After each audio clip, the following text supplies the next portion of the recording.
Heading down on Main Street across the Mr. Blues.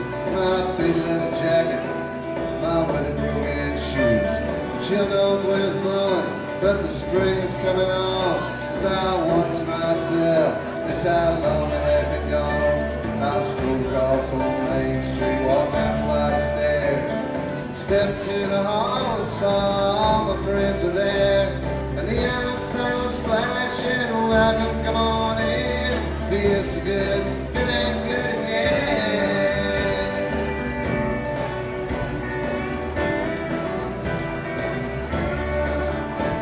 My favorite band was playing the Notice Redding song. When they sang the chorus, everybody sang along. Dan and Margarita were swaying side by side. I heard they were divorcing, but I guess I let it slide. I wish I had some money with which to buy around. I wish I cashed my paycheck before I came to town.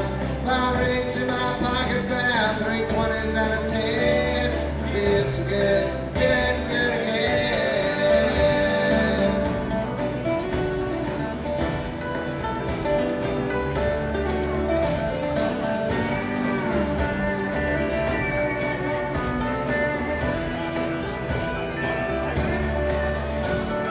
There was old man Perkins sitting on a stool, watching Butcher Jimmy John talking loud, playing pool. Boys from Silver City were standing by the fire, singing like they thought they heard the tabernacle choir. I wanted you to see them all, I wish that you were there. I looked across the room and saw you standing on the stair. And when I caught your eye, I saw you break into a grin.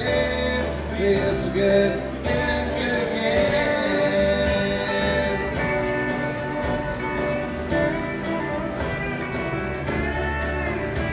I wanted you to see them all, I wish that you were there. I looked across the room and saw you standing on the stair. And when I caught your eye, I saw you break into a grin. Feels so good, feeling good again. Feels so good, feeling good again.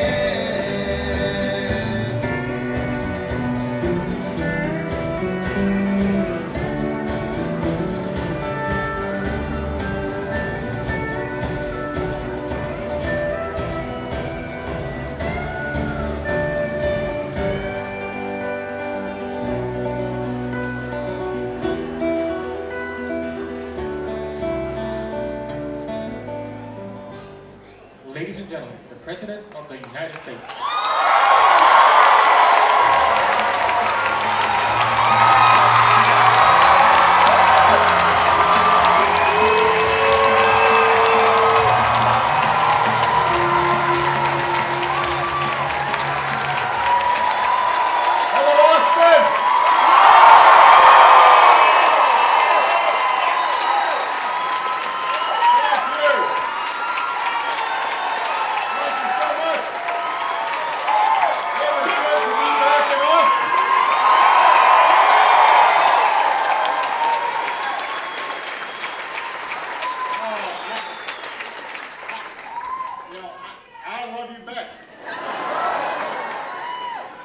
Texas. But I especially love Austin.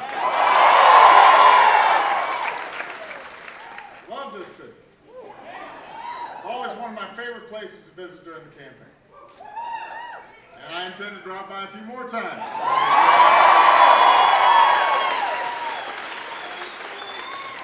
Can everybody please give it up for Robert Earl Keen one more time?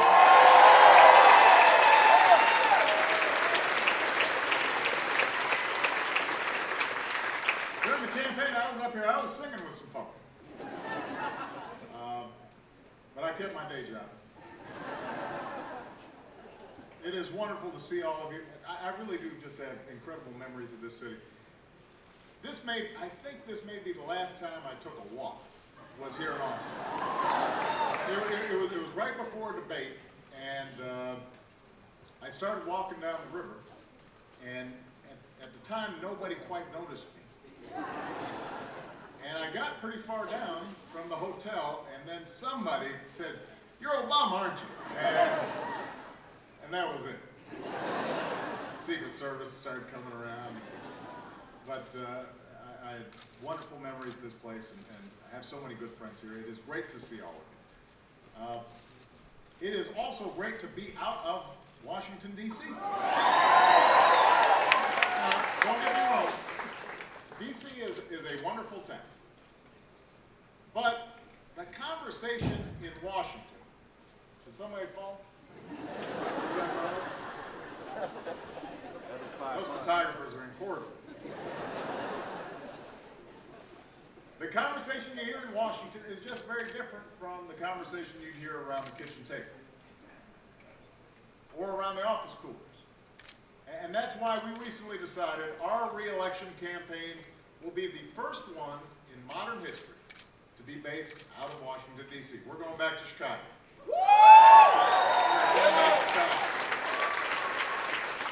I was thinking about coming to Austin. But I had to go home. Because I don't want our campaign to only be hearing from pundits and lobbyists and political insiders. I want our campaign to be hearing from the folks who got me to the Oval Office. I want to be hearing from you. I want to make sure we're putting the campaign in your hands. The hands of the same organizers, the same volunteers, the same ordinary people who did extraordinary things the last time around. That's what this campaign is still about. Now, I'll confess a few things have changed since that time.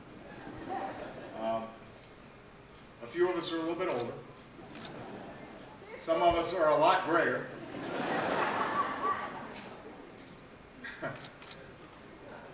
But all of us, I hope, can still remember that night in Grant Park.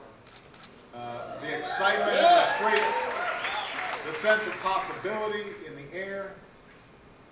And I hope you also remember what I said back then. That wasn't an ending, that was just the beginning. It was just the beginning of what we knew was going to be a steep climb.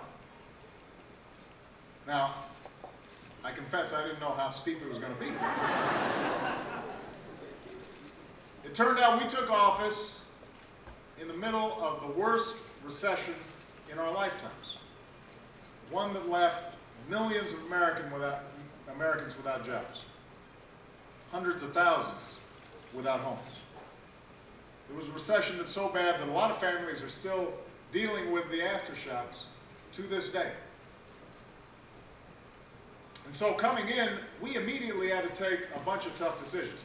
And they were not always popular. But 2.5 years later, an economy that was shrinking at about 6% is now growing again.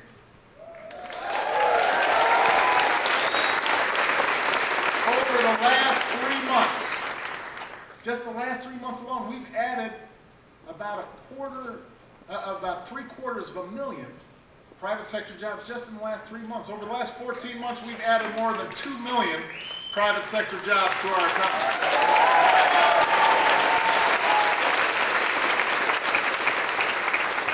Some of the things that folks said wouldn't work, they've worked.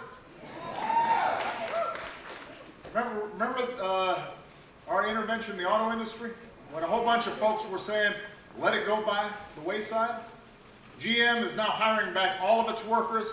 All of the big three automakers are expecting to make a profit again.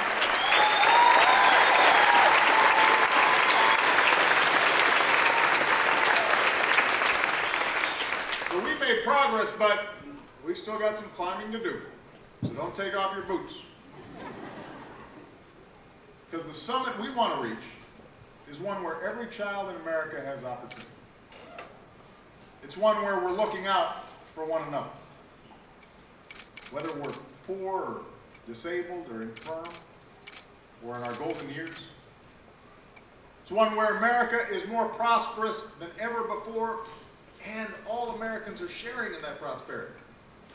That's the summit we want to reach. It's going to take more than a couple of years to get there. In fact, it's going to take more than one term to get there.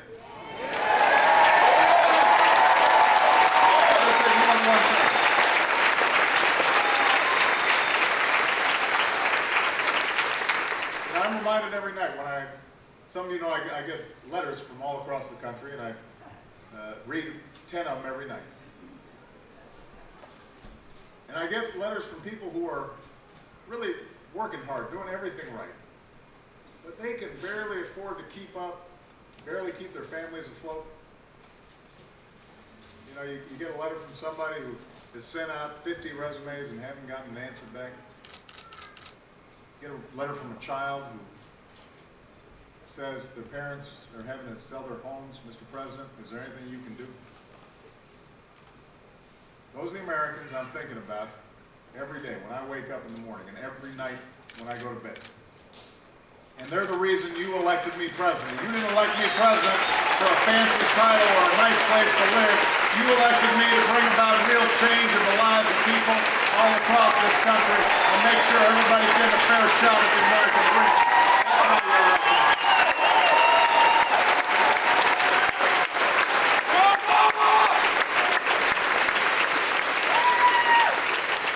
Because of you, we've made great progress. I want you to remember that. We have made incredible progress. Sometimes folks forget. Progress shouldn't make us complacent, but it should remind us that change is possible.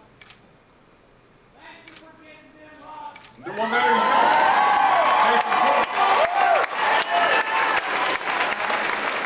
It should inspire us to finish what we started. Because of you, we were able to prevent a second Great Depression. But in the next few weeks, in the next few months, the next few years, we have to make sure that the new jobs and industries of our time are created right here in the United States of America. Yeah. We have to make sure that America is prepared to win the future. Because of you, we've ended taxpayer subsidies that were going to banks under the student loan program. We're taking that money, billions of dollars, and making college more affordable for millions more students, including those right here in Austin.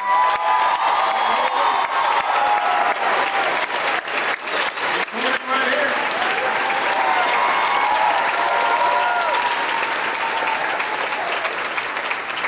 We've raised standards for teaching and learning in schools across the country by launching something we call Race to the Top.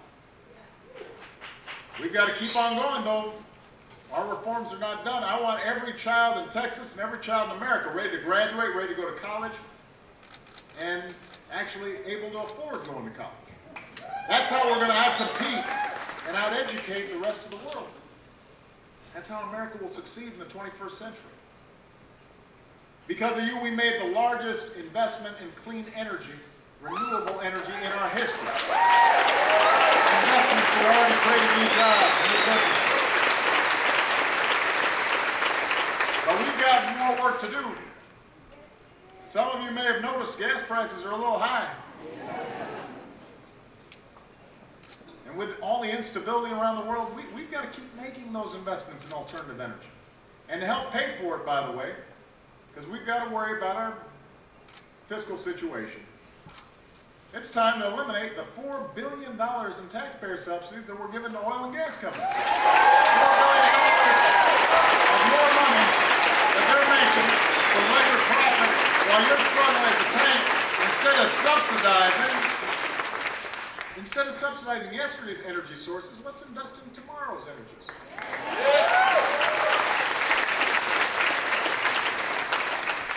Because of you, we're putting hundreds of thousands of people back to work, repairing crumbling roads and bridges, our infrastructure.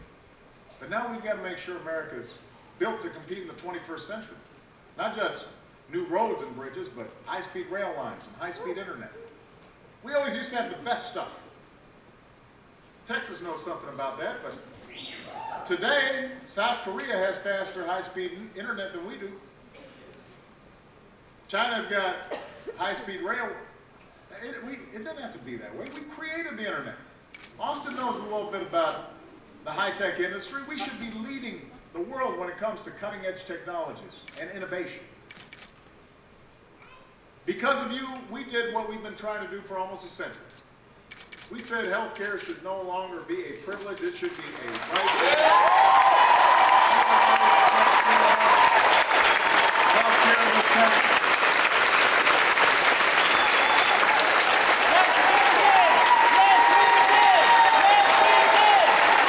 We said we couldn't States of America, you should never go broke because somebody in your family gets sick. Because of you, we passed Wall Street reform that helps make sure you aren't cheated when you apply for a mortgage or take out a credit card, and we don't have to bail out banks anymore. We passed a law that says women should get an equal day's pay for an equal day's work. And while we were at it, we put 2 more women on the Supreme Court, including the first Latino.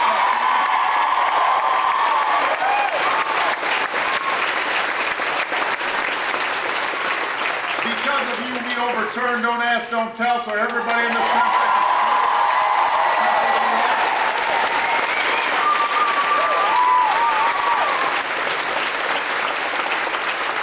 We removed 100,000 troops from Iraq. We ended combat missions there, just like I promised we would. We're taking the fight to Al-Qaeda.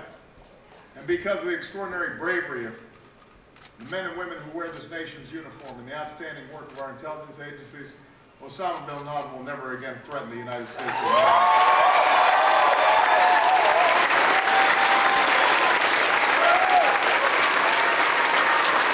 We couldn't be prouder of them. But we've still got more work to do.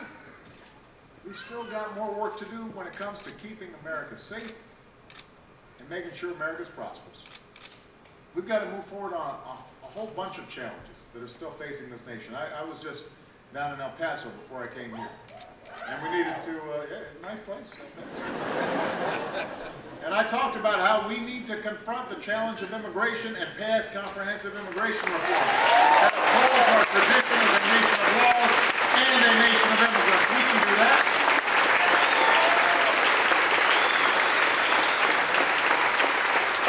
We've got to break the cycle of one energy crisis after another and bring about real energy reform that grows our economy. I know oil's big in Texas, and that's fine. We've got as much production going on as we have since 2003 right here in the United States of America, but we only have 3% of the world's oil reserves. We use 25% of the world's oil. We're going to have to free ourselves from the grip of foreign oil, and we can clean up the planet in the process if we make the investments in basic research that are necessary. We want to leave America better off than we got.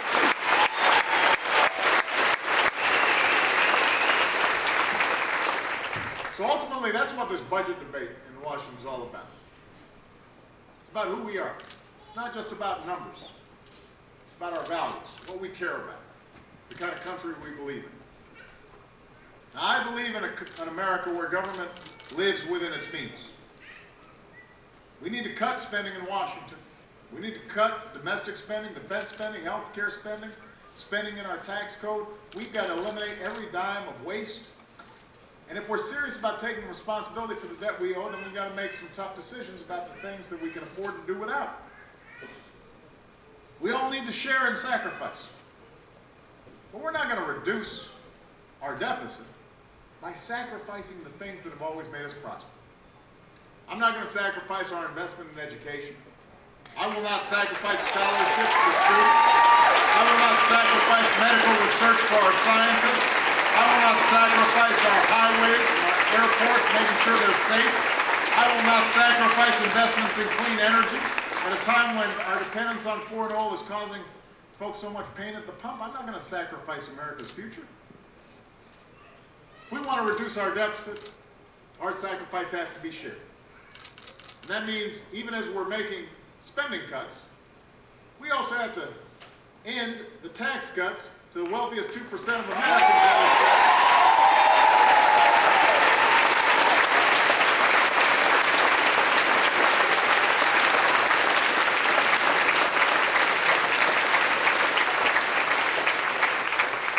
Because we want to punish success. It's because if we're going to ask Americans to sacrifice a little bit, we can't tell millionaires and billionaires that they don't have to do a thing. I don't want a $200,000 tax cut that's paid for by asking 33 seniors each to pay more than $6,000 in extra Medicare costs.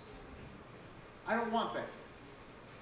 I don't want my tax cut paid for by cutting kids out of Head Start or doing away with health insurance for millions of people on Medicaid. seniors in nursing homes and poor children and middle-class families who are raising a child with a disability like autism. That's not a trade-off I'm willing to make. And I don't believe that's a trade-off that most Americans are willing to make, no matter what party you belong to. It's not who we are as a country. We're better than that. See, what makes America great is not just the scale of our skyscrapers, the might of our military, the size of our GDP. What also makes us great is the character of our people. You know, we're rugged individualists, especially here in Texas. We're self-reliant. We don't like being told what to do. We believe each of us is endowed by our Creator with certain inalienable rights and liberties. That's part of what makes us American. We're proud of that. But what also makes us American is the idea that we're all in it together. That I am my brother's keeper. That I am my sister's keeper. And that when I look out for somebody else, it's not out of charity. It's because my life is better. My life is richer. If as I'm driving down Austin and I see some kids playing, I know they're in a good school. And I see some seniors taking a walk together holding hands, I know that they've got some security. And if I go by a small business owner, I know that they've got opportunity. That makes my life better. When I know that the people around me have some measure of security and dignity and a shot at the American dream. That's our vision of America. It's not a vision of a small America. It's a vision of a big America. A bold and optimistic America. An America that does big things. It's a vision where we're living within our means, but we're still investing in our future, where everybody's making sacrifices, but nobody alone bears all the burden. Where we live up to the idea that no matter what you look like, or who you are, no matter whether your ancestors landed on Ellis Island or came over here on a slave ship or crossed the Rio Grande, that we're all connected to one another and that we rise or fall together. That's the idea at the heart of America. That's the idea at the heart of this campaign.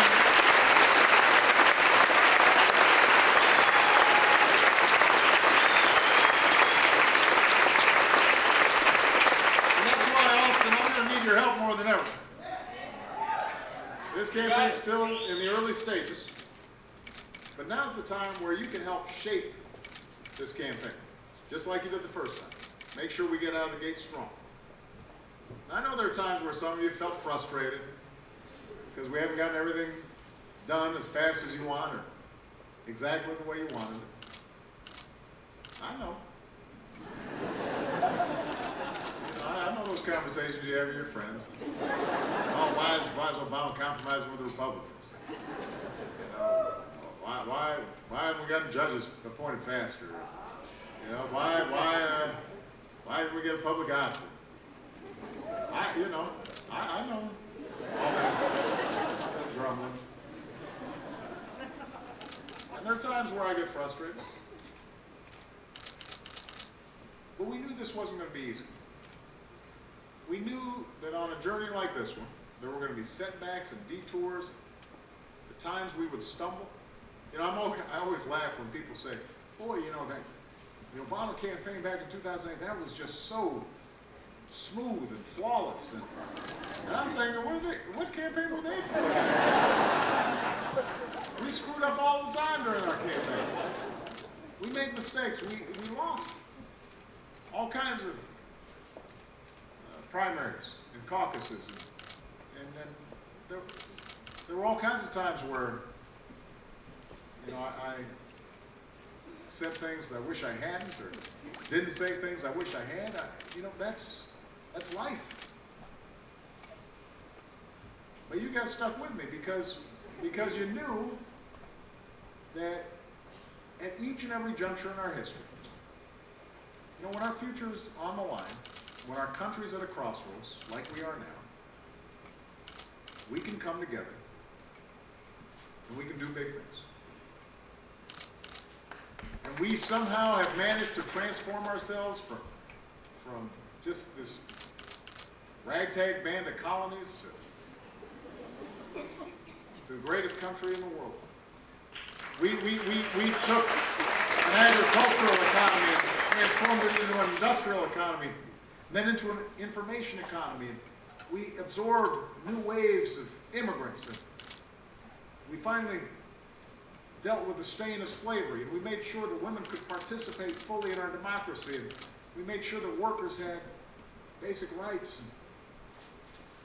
And we managed to do this, to move forward, not as Republicans or Democrats, but as Americans, as one people, as one nation. So whenever you hear people saying that our problems now are too big to solve, or we can't bring about the change that we were talking about, or boy, politics is so nasty, whenever cynicism rears its ugly head, I want you to think about all the progress we've made already. I want you to think how unlikely it was the first time around. I want you to think about all the unfinished business that lies ahead. And I want you to remember, and I want you to remind everybody else those three simple words that summed up our last campaign and that will sum up our spirit as a people. Yes, we can. Thank you very much.